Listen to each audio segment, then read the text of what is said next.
Okay, here's what we have. This is the A800 build video for the upgrade. I guess I'm going to call it the A800 flight upgrade.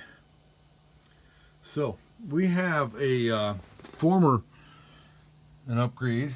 This is the fourth. This was the third fuselage, and I had upgraded the electronics package consecutively to the point where I finally completely replaced all the original electronics. And so I have an ESC for a motor. I have in here a replaced servo, replacement servo setup, and I have a radio in here that I created a harness for, and all the wiring is complete. So this radio setup, you can see that it's got the diversity antenna, one of these that goes this direction and another one that goes longitudinally inside the fuselage that you cannot see.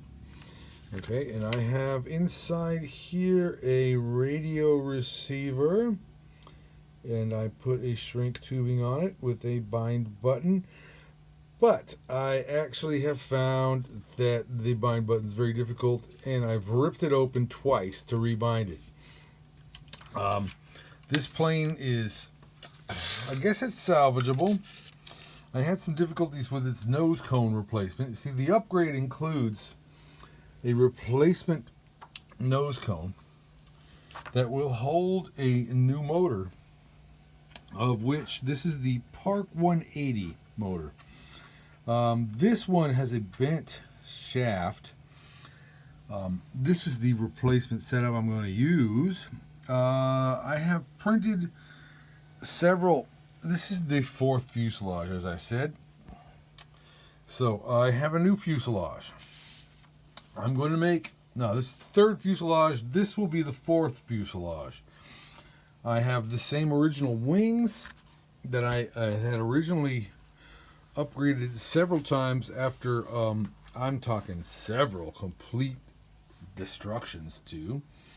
This is actually a fairly strong wing. It's a little bit worn out now. I had to replace the servos. This is quite an extensively rebuilt plane. So this is the part one of my A800 upgrade video.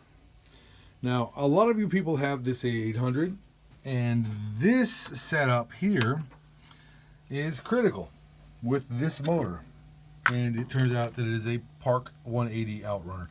So this is a quite expensive motor. I was unfortunately unable to find a Chinese version or a lower cost version. This is a very expensive setup. You will find out that I'll put this part I will make available to you for printing. You can download the STL file, and it's designed specifically to replace the existing noses that I've obviously in the other planes got leftover parts. This will be cut off. This is going to be a good setup here. So we've got an entirely redesigned spinner. I don't have this anymore. I lost it. That is the STL. This is the only one in existence. It fits on the actual shaft. It fits on this shaft. All right, and when mounted correctly on, it's insanely difficult to align. You will see. I will step you through it. This guy actually fits on perfectly, and this will fit inside and be an absolute perfect fit. I have some extra blades, and I actually purchased an extra blade setup. It's unnecessary. So in here are extra okay, anyways, this is all that's necessary. We have the entire setup. I actually, this time around, have decided to, since they were finally available, replace the wings, and I will step by step demonstrate how to upgrade your wings to a very strong setup, very strong and high performance version. This plane flew exceptionally well, as in like a real plane with quite enough power to enjoy a 5-minute flight, and also completely ungyroed and on your own transmitter. So I will show this this electronics package as I demonstrate on the next video. This is just the first initial stage of the upgrade. So if you have one of these planes and you find that you are unsatisfied, which you will on the very first flight, that you are unsatisfied with its performance and the gyro seems to always crash, you will probably be thinking, how can I make this plane real into a real plane? And so this was $200 later.